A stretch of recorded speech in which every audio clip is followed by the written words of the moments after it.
Bonjour à tous les amis, aujourd'hui on se retrouve pour une toute nouvelle vidéo sur ma chaîne YouTube. Une nouvelle vidéo, on va tout simplement débriefer le dernier match du FC Barcelone. Le Barça vient tout juste de s'imposer 1-0 dans un match qui a été très compliqué du côté du Pays Basque. Un déplacement, on le sait évidemment, chaque année c'est très difficile d'aller à la Real Sociedad, c'est très difficile d'aller au Betis, c'est très difficile d'aller à Villarreal, c'est très difficile d'aller au Celta, c'est très difficile d'aller à l'Atlético, c'est très difficile d'aller au Real. Ça fait partie voilà, des 5-6 gros déplacements que tu redoutes et forcément ce déplacement a tenu toutes ses promesses en termes de difficulté. Les amis, évidemment, on va rendre hommage à Ronald Araujo. Le maillot est à l'envers, vous l'avez bien compris, on rend hommage aujourd'hui à Ronald Araujo qui aura été tout simplement le héros de cette rencontre dans ce match si difficile face à la Real Sociedad.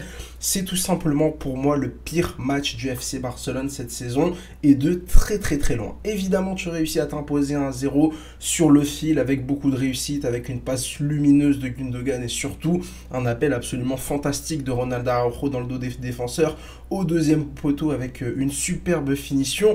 Mais les amis, on va d'abord parler, avant de parler de cette fin de match qui a été plutôt bonne de la part du Barça, on va parler des 80 premières minutes et surtout on va parler des 45 premières minutes qui sont absolument, voilà, scandaleuses. Franchement, c'est absolument scandaleux. Je réajuste le micro et je vais me poser. On va discuter un peu de ces 45 premières minutes du FC Barcelone qui ont été absolument dramatiques. C'est pour moi la pire mi-temps du FC Barcelone cette saison, peut-être même l'une des pires mi-temps du FC Barcelone sous Xavi. C'est un miracle de ne pas prendre de but. Je pense qu'aujourd'hui, les joueurs de la Real Sociedad, les attaquants de la Real Sociedad, il n'y en a aucun qui va dormir cette nuit. Comment Kubo, comment Brian Etxea, comment Oyarzabal, même Mohamed Ali Chou qui rentre, même Brais Mendes, etc.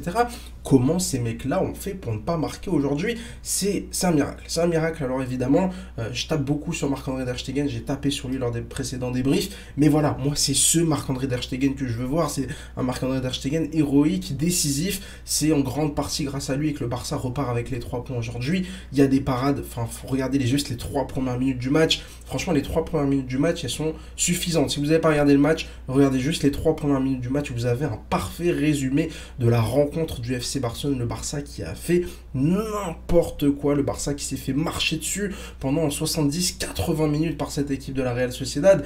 Et c'est vrai que, honnêtement, je suis en train de regarder les statistiques, 13 tirs pour la Real Sociedad, 12 pour le FC Barcelone. On se dit que c'est un match équilibré, on se dit que finalement, voilà, ça joue à un but, etc. C'est plutôt logique. Non, les amis, ceux qui ont regardé le match, ceux qui ont vu notamment les 45 premières minutes, sont obligés d'être d'accord avec moi, entre guillemets, pour dire que cette équipe du FC Barcelone a été absolument dramatique. Le Barça aurait pu retourner au vestiaire avec 2-3 buts de retard, ça aurait pas été choquant en fait. Au vu de la rencontre, au vu de la physionomie du match, voilà, je le dis, je le répète, c'est très certainement la pire mi-temps du FC Barcelone cette saison, le pire match tout simplement du club catalan. Tu finis quand même par t'imposer parce que tu as de la qualité, mais il y a quand même beaucoup de choix de Xavi parce que forcément ça va être lui qu'on va attaquer, ça va être lui qu'on va pointer du dos aujourd'hui. Il y a un moment donné, tu peux pas te reposer sur les absences, tu peux pas dire oui mais bon, Lewandowski est pas à 100%, Pedri revient de blessure, Frenkie de Jong est absent. Franchement, avec tout le respect que j'ai pour la Real Sociedad, ils ont des joueurs qui sont quand même nettement moins bons et pourtant au niveau du jeu, on le voit, il y a un vrai esprit collectif, il y a quelque chose. Cette équipe de la Real Sociedad, c'est pour moi aujourd'hui le meilleur ambassadeur pour le football espagnol. C'est pour moi la meilleure équipe espagnole en termes de jeu, en termes de hype, en termes d'intérêt. C'est-à-dire qu'aujourd'hui, si tu ne regardes pas le football espagnol, s'il y a une seule équipe à regarder, c'est pas le Barça, c'est pas le Real, c'est pas l'Atlético, c'est la Real Sociedad. On sait que c'est une superbe équipe.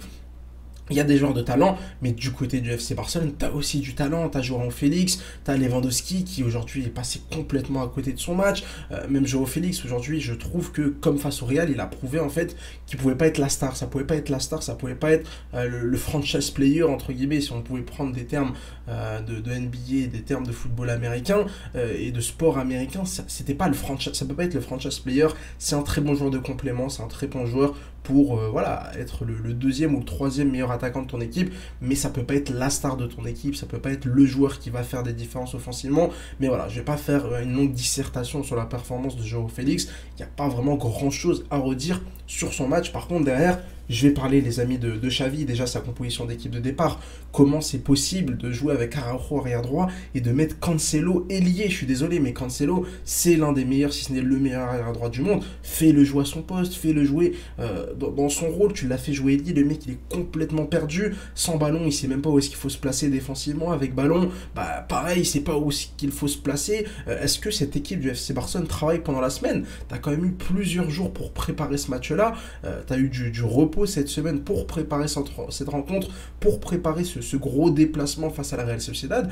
Et je suis désolé, je suis obligé de m'interroger sur le travail qui est effectué par Xavi pendant la semaine. Est-ce qu'on a vraiment préparé sérieusement cette rencontre? Est-ce qu'on l'a prise au sérieux, cet excellent adversaire? Bref, moi franchement, j'arrive pas à comprendre les décisions de Xavi au départ de la rencontre, avec notamment le fait que Cancelo démarre au poste d'ailier droit, et puis surtout pendant le match. Comment c'est possible? Enfin, franchement, comment c'est possible de sortir Cancelo, de sortir João Félix? Il a sorti Lewandowski pour rentrer un joueur encore plus nul. Franchement, l'entrée de Ferran Torres, c'est un sketch. Hein. Regardez, il y a la 85e, je crois, il se procure une bonne occasion, le mec il frappe, le ballon va 15, 20, 25 mètres au-dessus. Franchement, moi j'ai juste rigolé devant ma télé parce que j'en pouvais plus en fait. Ce mec-là, je n'en peux plus de ce mec-là. Je ne sais même pas ce qu'il fait au FC Barcelone.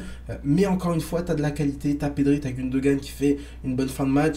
Et surtout, tu as l'entrée de Pedri, tu as aussi Gavi qui finit très très bien sa rencontre, même s'il prend un carton jaune complètement stupide. Hein. Ça, il y a un moment donné, voilà, Gavi, il va falloir peut-être prendre un peu en maturité, frérot. C'est bon, tu as 48 ans, ça fait déjà presque 100 matchs en professionnel. Le mec prend encore des cartons jaunes complètement stupides, mais ça, c'est un tout autre débat.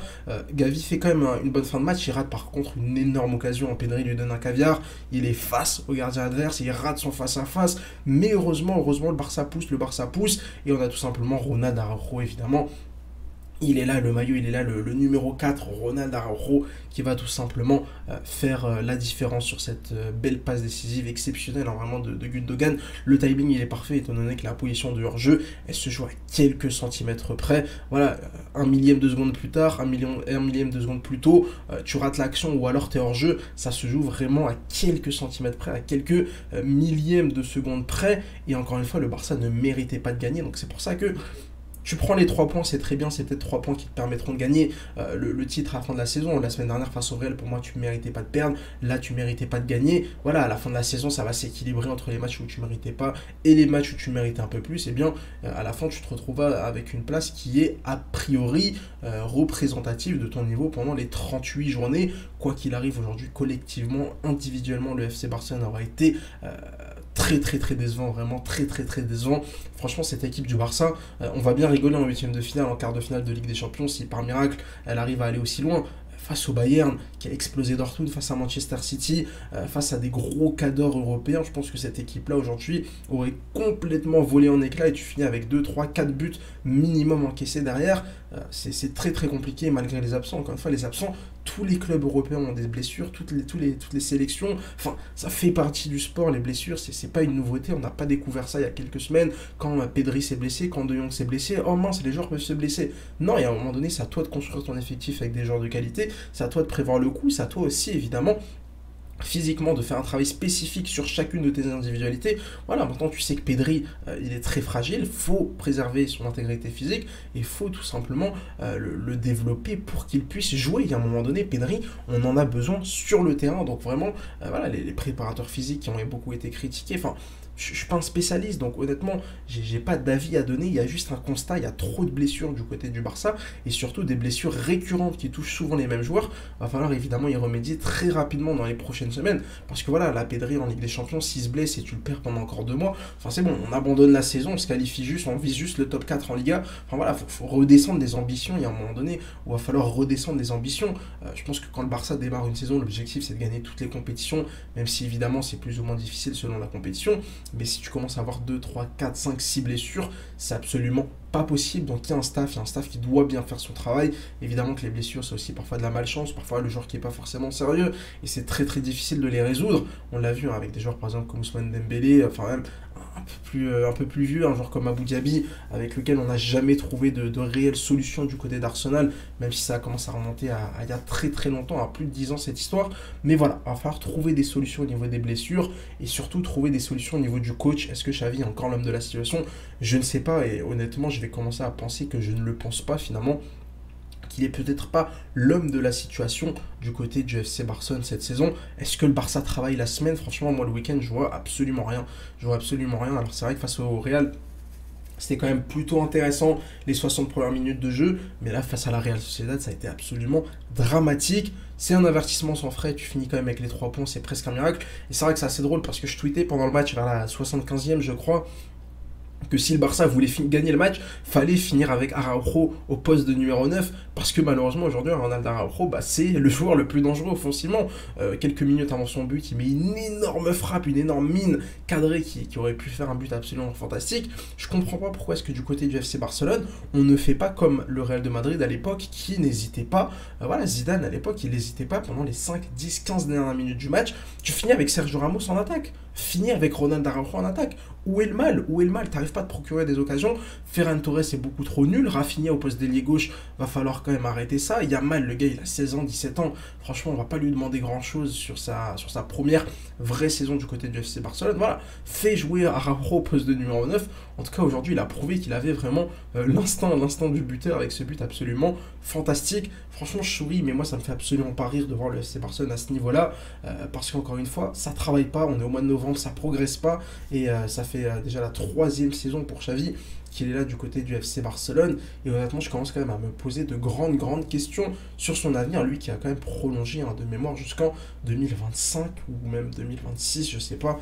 Bref, c'est quand même assez incompréhensible. Évidemment, n'hésitez pas en commentaire à me donner votre avis sur cette victoire du FC Barcelone. N'hésitez pas à me dire si le match-là vous aura plu ou pas. N'hésitez pas à me dire si vous êtes d'accord avec moi ou pas du tout. On remercie encore une nouvelle fois Ronald Araujo pour ses 3 précieux points, surtout que Girona a encore gagné aujourd'hui face à Osasuna et est en train de vraiment faire un début de saison absolument fantastique, historique pour ce club, le 2e meilleur club de Catalogne, évidemment derrière le FC Barcelone. Et puis évidemment, on suivra attentivement les performances du Real de Madrid demain pour voir si le Barça n'aura pas fait finalement une excellente opération avec possiblement le Real qui pourrait perdre des points, même si on n'y croit pas beaucoup. Les amis, n'hésitez pas à mettre un petit like, à vous abonner pour pas louper les prochaines vidéos. N'hésitez pas à me suivre sur Twitter pour tranquillement parler football. Allez, ciao ciao.